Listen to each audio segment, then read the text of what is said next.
Kako, Chair Ayla, and board members. My name is Hi'ile Kavelo. I'm a sixth-generation fisherwoman from the Bay of Kaneohe. My ohana comes from the ahupua of Ka'alaya and Kahalu'u. I am the daughter of Galbraith Lohiauipo Kavelo, who is a subsistence fisher, but went through about a 20-year stint of commercial fishing. So I know very well the trials and tribulations of other commercial fishers in the room. I've heard it, and I sympathize with you. But I think why we're here today, and on record, I do support the Haena community-based subsistence fisheries area rules. We're not here to point blame necessarily or nitpick. I guess the difficulties with DLNR, within DLNR, and implementing the current rules and regulations of the state of Hawaii. What we're here today to do is to support something that is very positive and very good in our community, and that's the people that are on the Aina, the people that are from their Aina Hanau, that are lineal descendants of Haena. And there's many of those individuals in this room today. I see Uncle Mac Poi Poi from Mo'omomi and others from Kaupulehu, and they're all awesome people. And I'm so thankful that I've had the privilege of getting to know them. Each one of them are different in their own unique ways, and I love that about them. We're not saying that what is going to happen in Haena will happen in every community, but it's going to happen in other communities. And so I'd just like to thank the board for more than entertaining this hearing, and entertaining hearings that will happen in the future, no doubt. You're the DLNR, Land and Natural Resources. In no way in that statement does it say people. People come second. Yeah, the resource and the Aina comes first. And that's what I'm here today to advocate for. At the end of the day, when we're all gone and make and in the lepo, what's going to remain is our resources and that which is left for our future generations. So mahalo to those communities that do what they do, that live on their Aina and have an intimate relationship with their land and natural resources on a daily basis. And for those of you that don't, I think it's something to strive for. Mahalo.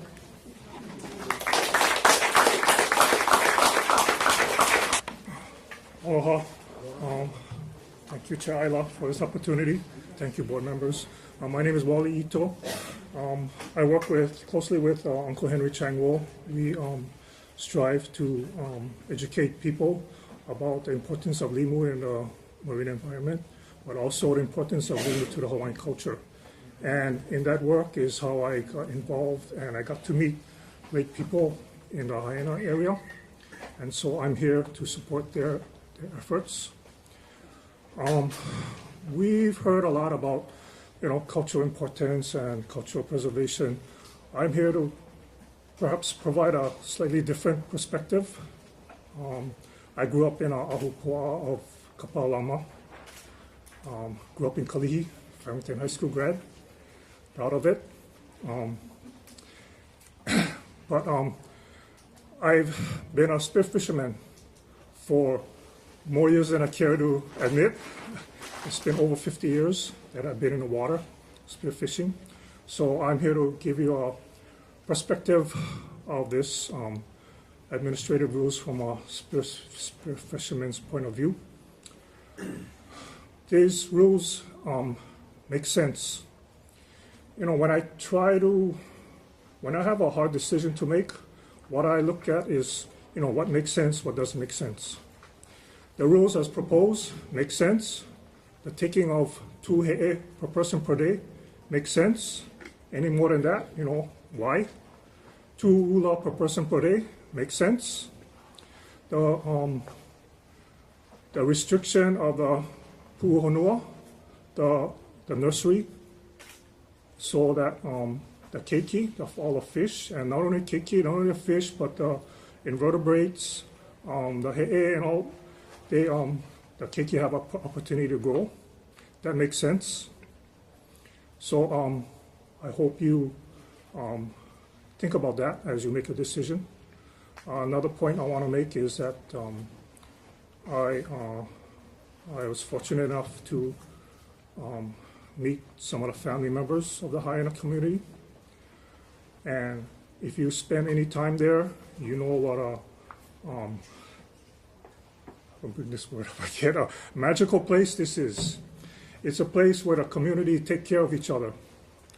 And they use their marine sources to take care of each other. They tell me about how they provide to Kupuna. Kupuna who taught I'm sure you heard that story previously, but Kupuna who taught them how to fish they're no longer physically able to go down and gather for themselves. The people of the community make sure that Kupuna have their share of their marine resources. Mahalo for the opportunity. Ako, Chairman Aila, members of the board. Aloha, my name is Lea Aloha Raki Kaluhiva. Moku o ke kakuiheva, moku o kolaupoko, hopua heia, ili heia kea. I am a descendant of the last konohiki from the Heia Ahapua'a. And I'm also a member of the Kolaupoko Hawaiian Civic Club, and I'm also the Ahamoku representative for the island of Oahu. Last night I met with the Kolaupoko Hawaiian Civic Club, and all of us firmly support the management efforts of Haena. I grew up with living in management area because my grandfather was the last konohiki. Even though he died in 1928, the families kept on with the traditions. So I think traditional knowledge and traditional methods should be carried on. And the Department of Land and Natural Resources, I don't know if you remember, but you had a konohiki assigned to the Ahapua'a of Kahana Valley in the 70s, in which I met him, Ernest Heen. And so this is nothing new to the Department of Land and Natural Resources. But this is something that is really overdue. We have to start looking into our resources. It's just being overtaken. You know, it's up to us. Akua left this aina for us to malama. You know, we're going to let it go, we're going to lose it all. But we firmly support it, and I support these organizations, and I ask you to support this concept also. And we pass the rule on that one. Mahalo. Aloha board. My name is Makani Christensen, fisherman, commercial fisherman, recreational fisherman. You know, this rule proposal, this amendment it's a good thing. However, there's a double-edged sword to this, and what we're faced with is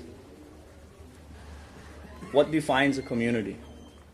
What defines that community to make those decisions to ban a certain area or create these rules? Is it the person with the $10 million house? Is it the person that owns a hotel? We haven't defined that. And I'm one that I don't like fighting against Hawaiians because it's not right. But we have to realize that there's a big picture here that it will trickle down the chain, the island chain, and change access to these grounds, to these fishing grounds that you may not be aware that has unintentional consequences in the overall laws and rules in Hawaii. You may find yourself one day in a situation where you go down to a beach, a place that your family has been going for many, many years, and all of a sudden, you cannot access this point anymore. You cannot fish from this area. As I am very aware with the intent of this, I believe that I left a letter on you in front of you guys from Senator Kochi,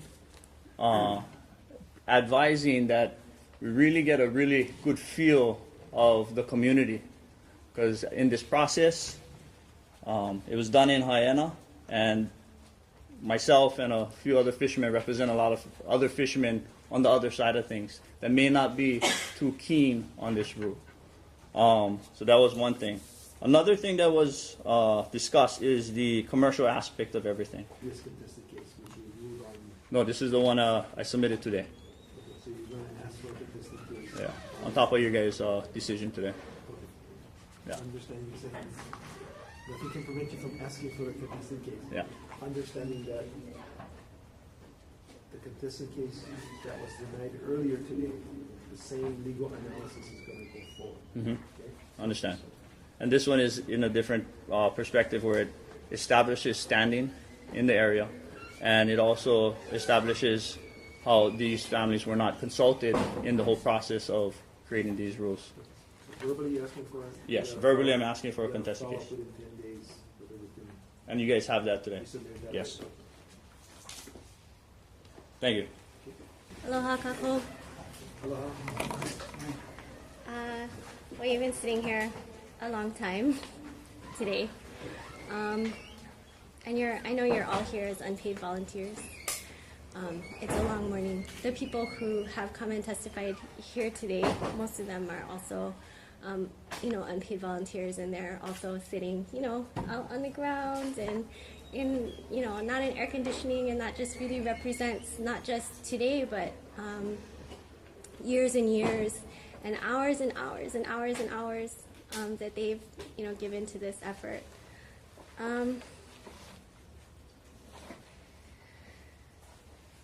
Gosh, this never gets easier. Testifying. I guess. Sorry, my name is Miwa Tamanaha, and I am not Hawaiian. I am Okinawan, and I came here as a descendant of folks who work plantations on Maui and Kauai, and so I guess I can say that there is a legacy of people and forces that have caused declines in natural resources, and I own that. I'm part of that. But I also think that I have a responsibility to support and be part of making it better. And I think that that's what the folks of Haena are also trying to say. That there is a clear right to take and gather, but there's also a concomitant responsibility to care for, and to care for the things that belong not only to those of us that are here today, but to like there's Kala, to her grandkids and her great grandkids, right? So that they can be there. And with all respect to Makani and his testimony today about the commercial fishing, commercial fishers do feed people, and that's important. But what the people of Haena are asking for is an opportunity to be able to feed their future generations, and that's important too. Mahalo. Hello, my kako. My name is Vernon Kalani Kyoto Jr. I'm a descendant of Papa Henry Allen Kaheli Alaulani Awai, and as my grandfather did, he believes in Ike Kupuna, and he testified as a kupuna in the Pele Defense Fund versus Patty. So I follow in the footsteps of my kupuna, my mo'oku auhau. I represent my family, and I just want to support the Haena Cbfsa rules. Mahalo nui.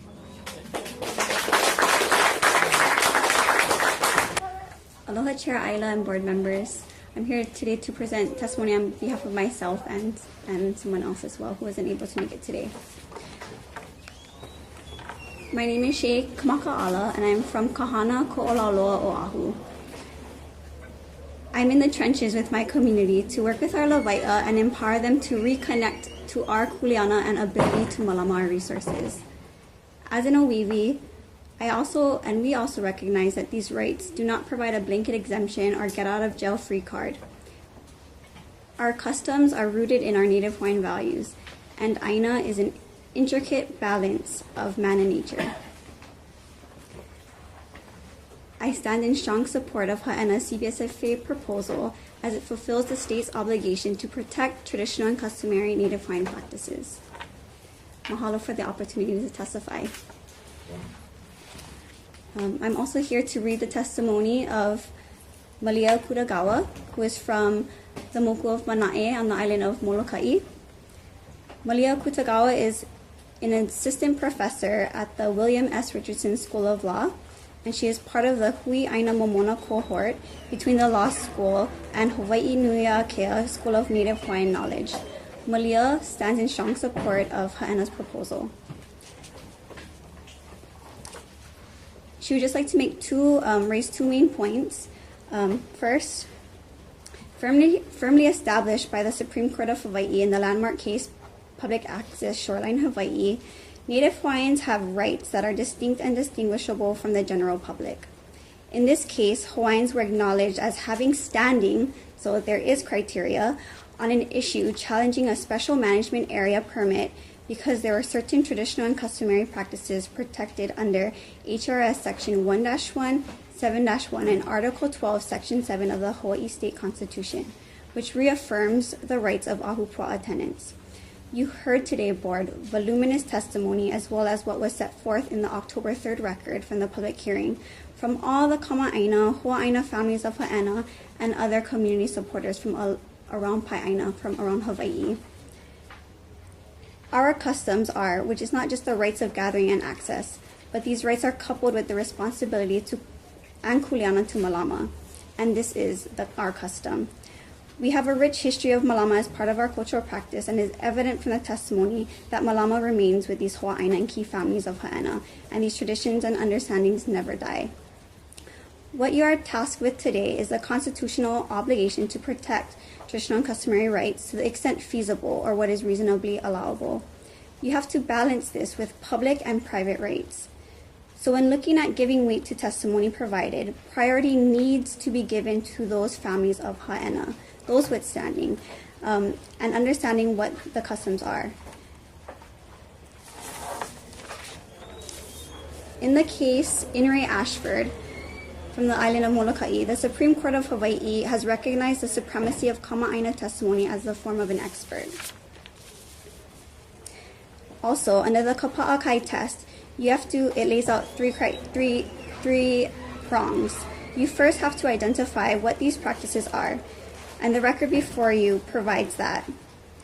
And the board, you are here to make an independent assessment based on the record and testimony before you. The second prong of the Kapa'akai test is that you have to look at the impact of any kind of provision on those rights and practices. Haena's proposed rules are a perfect balancing of public and private rights with the rights of Ahupua'a tenants.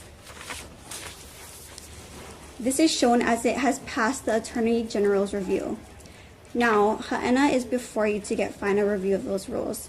It has been vetted and reviewed by the Attorney Generals, the community, and other stakeholders, commercial fishermen, recreational users. It's been a culmination of many meetings with DLNR and multiple user groups. These rules represent a reasonable protection and balance. The third part of the Kapa'akai test looks at making decisions that ensure the protection of traditional and customary rights, particularly those of Native Hawaiian Ahupua'a tenants who have long generational history and intimate relationship with the land.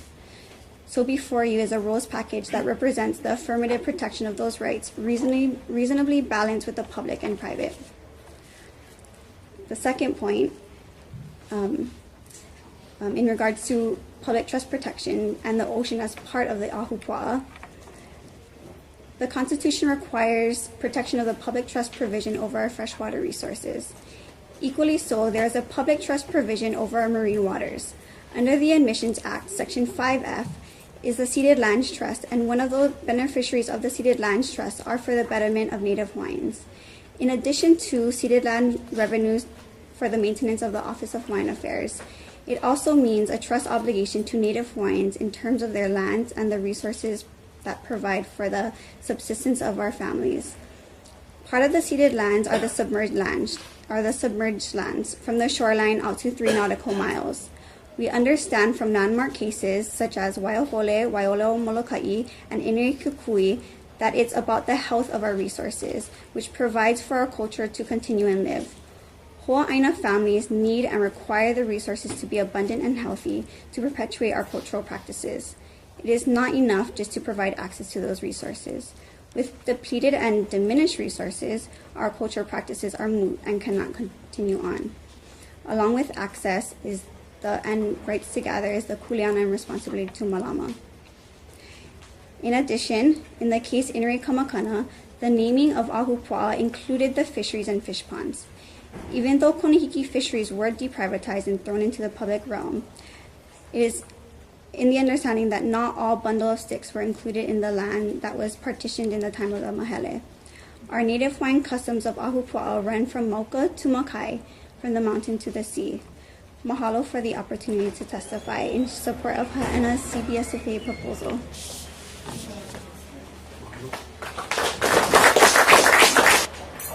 Aloha kako. My name is Carol Wilcox, and I'm here to testify on behalf of Malama Maunalua. Malama Maunalua has a mission of a vision of a healthy and productive Maunalua Bay, stretching from Black Point to Coco Head. We are in full support of the Haena rules and really are grateful to our friends in Haena for their strength, their tenacity, their vision, for showing all of us the way on how to do this. Maunalua Bay is an example of what happens when cultural and traditional practices are truly lost, and when there really are no rules. Maunalua Bay, of all of the places that have been surveyed, has the lowest fish count of any in all the main Hawaiian islands. It used to be very productive. It was a truly productive bay as early as recently as the 1950s. I interviewed the son of the last Konihiki, and his name was Mr. French, and he was the Konihiki of Niu, and the way he discouraged poachers was two ways. One is he had a whistle, and he'd blow it. Whenever somebody came on the reef, he'd blow it really loud, and at night he had a really strong spotlight, and he'd spotlight them and blow the whistle. And that was enough for then, and it was an extremely healthy place. We believe that all of the resources are there to restore it to be a healthy and productive place, and we thank all of our friends throughout the islands who have cultural and traditional knowledge, and hope that they will help us to do this, because much of this is lost on our bay. So mahalo nui loa.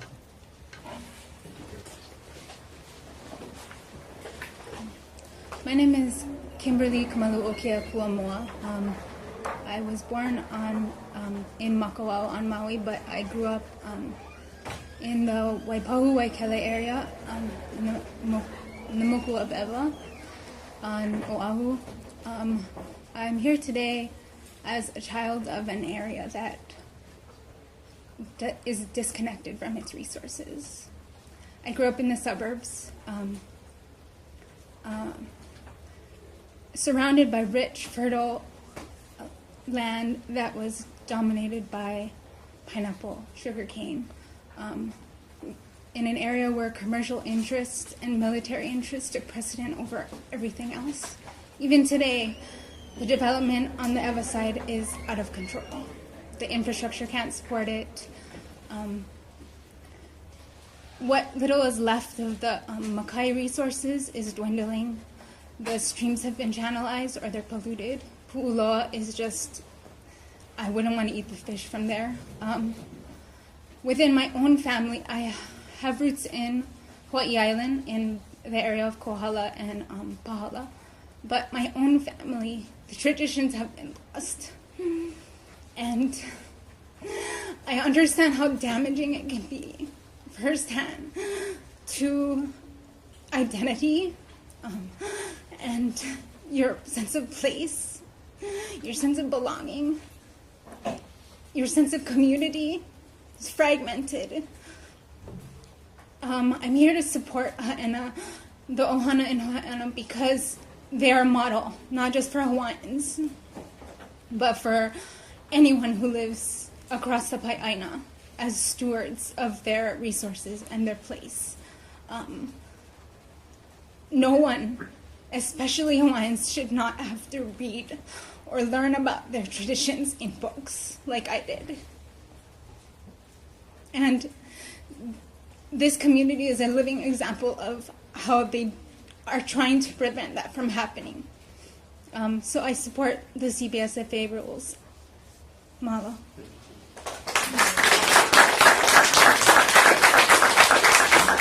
Aloha, Chairman Ayla, board members. My name is Kim Hum. I'm the Marine Program Director for the Nature Conservancy.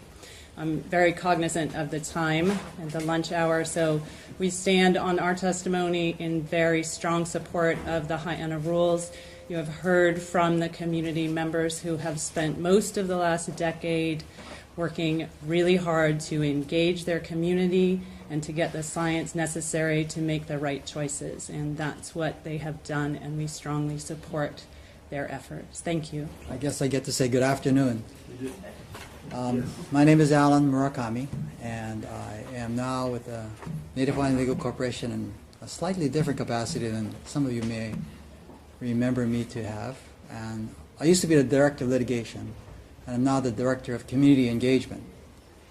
And it serves me well today to be here, because after the years I've spent trying to push litigation to enforce Article 12, Section 7 that was passed in 1978, what I think you have here today is really a historic maturation of the recognition that this law means something.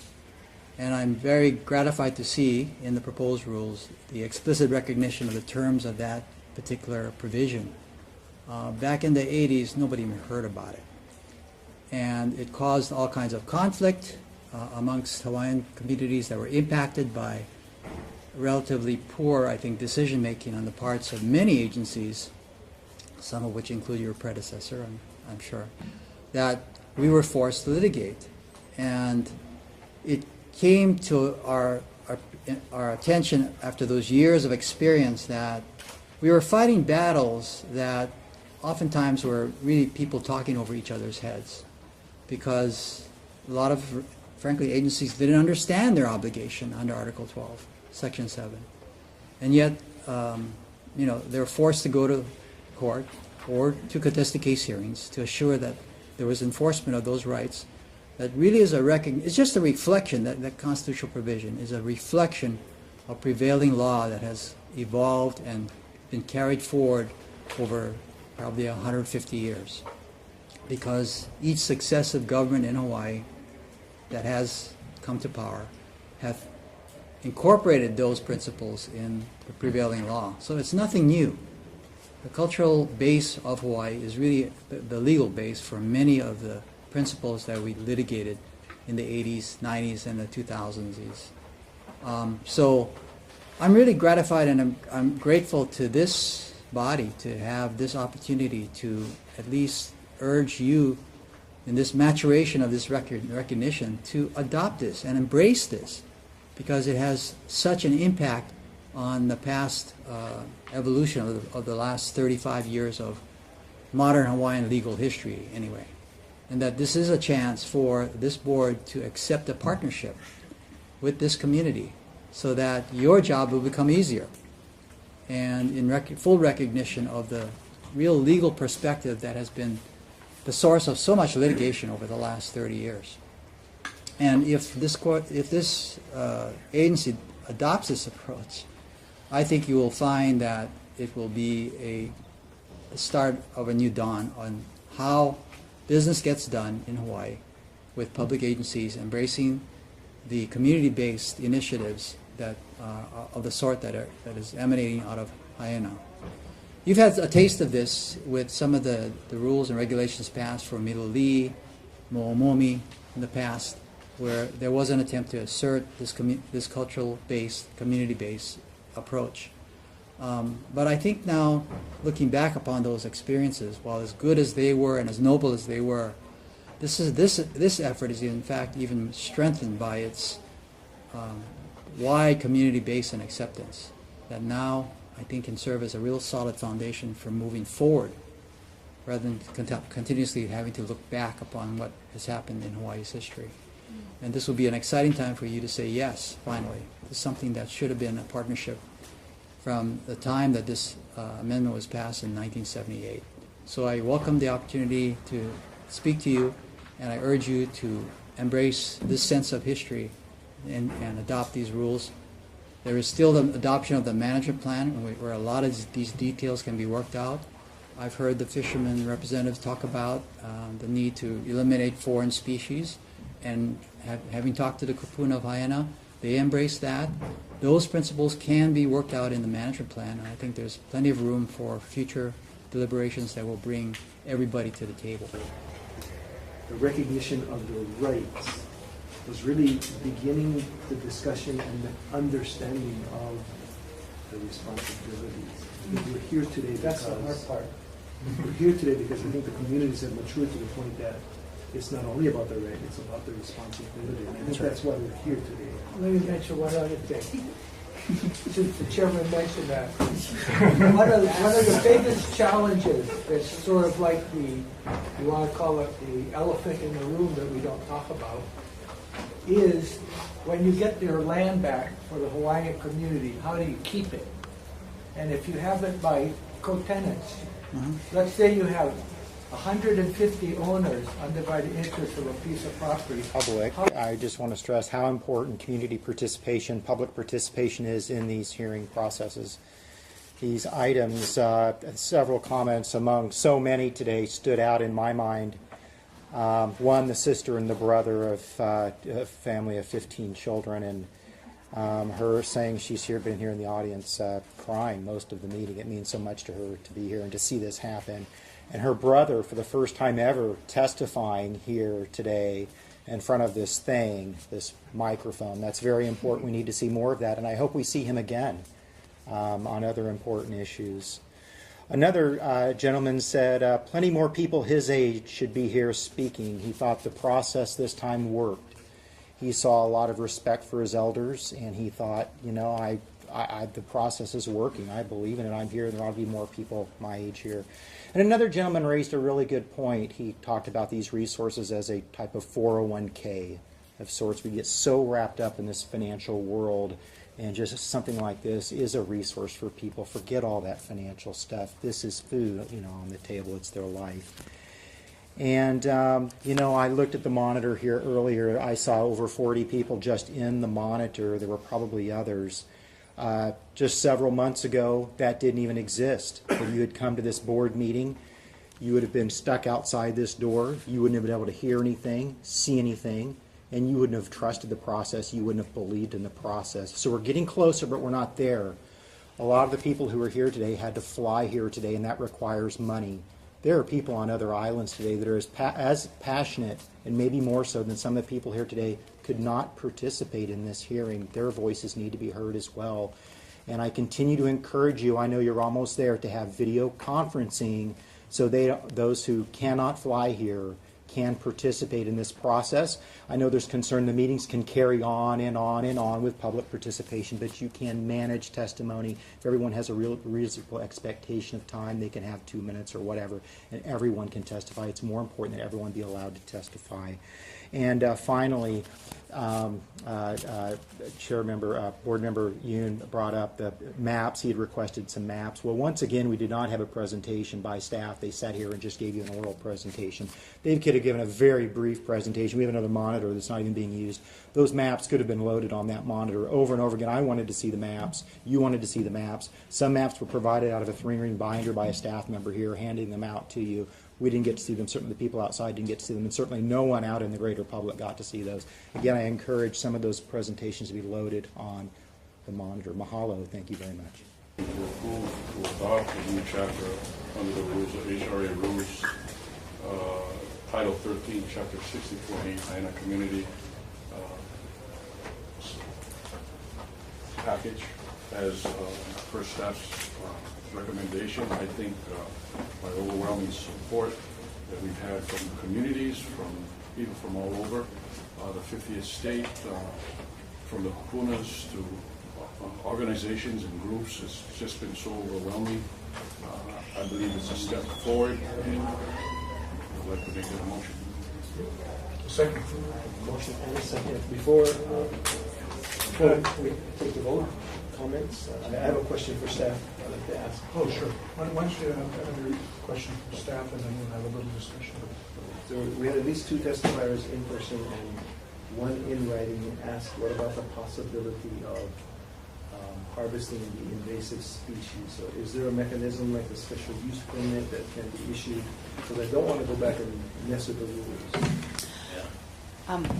Board, Emma Anders again. As the rules are written, there's no prohibition on take of any of these invasive species that were mentioned. The prohibition is on commercial take, and so I'm. Or methodology.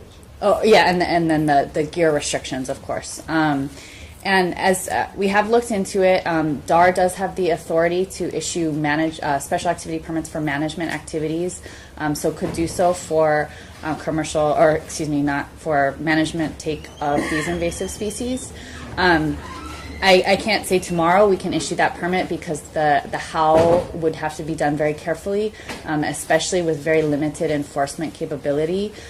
So we want to do that very carefully to ensure that there isn't a lot of bycatch of other species that will be in the same habitat or could be caught by the same gear. But it is something we're looking into, and the authorities do exist. So with that, I would also sort of encourage the community to have that discussion too, as we look at what opportunities are available for dealing with invasive species that it's in all of our interests, I think, to get rid of or reduce to a manageable level. So I certainly would, before approving any kind of permit like that, make sure that we have discussions in the community to figure out a way that the community would feel that that process could be trusted, that it's not used as an excuse to look at other things. So I just wanted that on the record. So, Chris? Yeah, I didn't want to make a long speech because I was afraid that many of you were trying to catch a plane. I don't know when your flights are. I was so impressed to see the commitment of folks who've come from other islands, mostly Hawaii. I was wondering if you folks chartered a plane this morning. So many of you that came. And maybe the most impressive thing for me is how much consensus that's managed to achieve in this process. I was on the board in the 90s for 8 years, and I've been on again in my second pass-through for about 4 months now. And we've had a number of marine life conservation districts, fishery management areas, and the like. And it's usually a much harder, tougher, and much more controversial process at the board level. That's okay. I'm okay with making tough decisions, but with the usual script, what you hear before the board is people come and say, yes, it's terrible. It used to be much better. We need to do something. We need to protect the resources. But us hook and line fishing guys are not the problem. It's the net guys are the problem. Or us guys that snorkel and dive and spear, holding our breath, we're not taking that much. Stop the guys with the scuba tanks. And what I see here is that folks are, many of whom live in the area, are proposing and accepting restrictions that are in part on themselves. And this comes to a point that the chair made and Haena made of rights and responsibilities. And the people are accepting that they have the responsibility and they have to make a sacrifice themselves for the future. And this is the thing that is so impressive here, and that I'm so delighted to see. I also wanted to say something for all the other groups that are here, because there's so many. We've had people come from, I think, every other island, including Lanai, to say that they're interested in, they're doing the same kind of project, and I really want to encourage you. I don't think it's going to take as long. Now that all is rolling, the sled is going down the hill, and there's people in the department working to make these things happen. I really want to encourage you to go ahead with it. with what you're doing and to see what's happening today as a point of encouragement. I did have one concern when I read these, and that was over the no entry or the ku'uhonua. I've heard a lot of testimony today about reasons for this, and I think there's been a lot of good testimony. I personally always have a reluctance to close off areas from people that are just going, that are, say they have a face mask on, they're swimming through, and they're enjoying the area, rather than taking something, damaging something, removing something. And the reason is that being out in nature and enjoying nature is how people learn to love nature. And so I have this feeling, I have this concern and this reluctance to close off areas to people to just enjoy. In this case here, I also have to respect the work that's been done and the people who have brought this forward. I have to understand that I'm here on the board, I get a vote. You folks don't have a vote, but I have to have the humility of, even though I have my name in front there, the humility to understand that I don't know everything about everything, and feel like I shouldn't sit here and try to yank one thing out of a package that's been very carefully and painstakingly put together by a lot of people out in the community. So I'm very, very happy with everything that's I've heard today, and I'm going to be very happy to vote for the motion. I want to say a few things.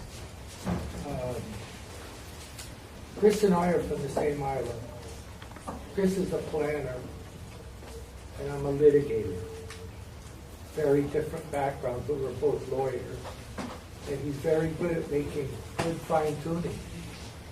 Most of the litigation I did, especially with land, started in 1968 when the Legal Aid Society sent a family of Hawaiians to my office because nobody in the legal aid and nobody in the community ever did a quiet title case, and they were starting to file quiet title cases all the way down the Gold Coast and Kona.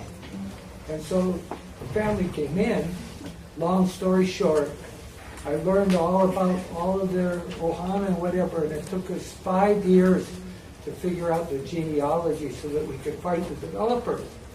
Fast forward till today, I get a whoosh. Here comes Alan Murakami. He's been in the trenches long time. You can tell by looking at him, somebody's been licking the guy. but we all were working on Article 12, Section 7 of the state constitution. And these people in Haena, maybe it took you 10 years, but you did more in 10 years than I did from 1968 till now, because we did it one family at a time, and we did it in court. It's a very poor process of preserving your rights. It's better if you can get together and compromise your differences. You go litigate in court, you might get a rush when you get to yell at the other side, but you don't make a lot of progress. You make a little bit. Uukuvali no. So I'm very pleased by what you folks did in Haena, and I'm very pleased that the state of Hawaii and this department in particular has found the onions to go fight this problem and make something good come of it. So I applaud you all.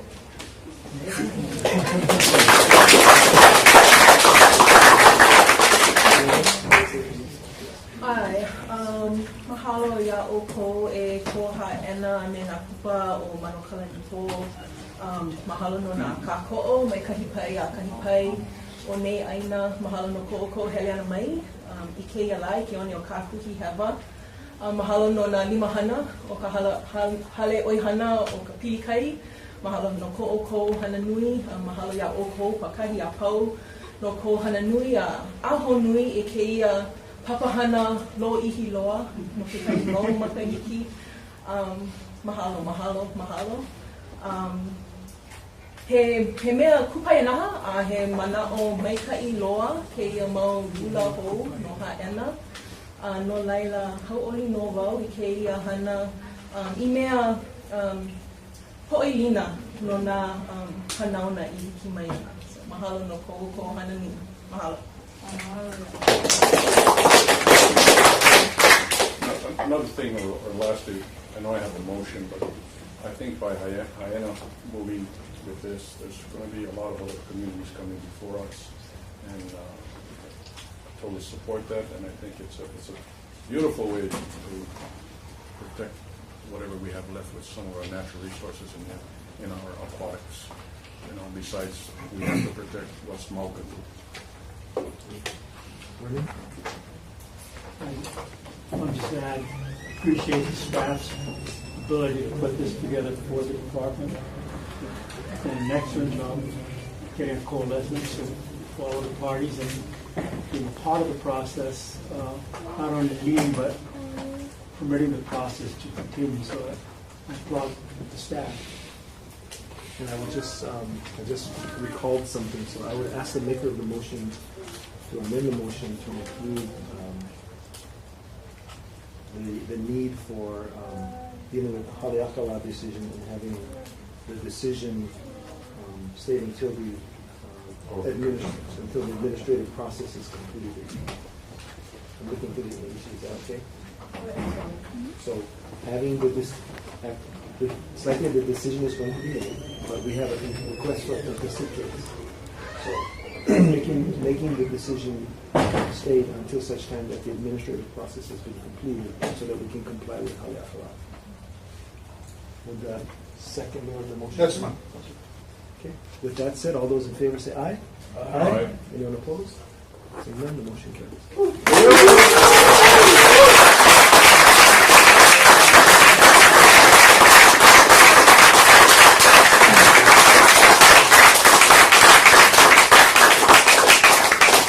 So what that means is, as a contested case, we have to go through the analysis, whether or not it's legally required, whether or not they're standing, and then at a future land board meeting, we will have to make a decision on the request for the contested case. So the rules don't go up until that process is done, generally like a 2-week process. I just want to everybody leaves here today understanding that this is where we're at.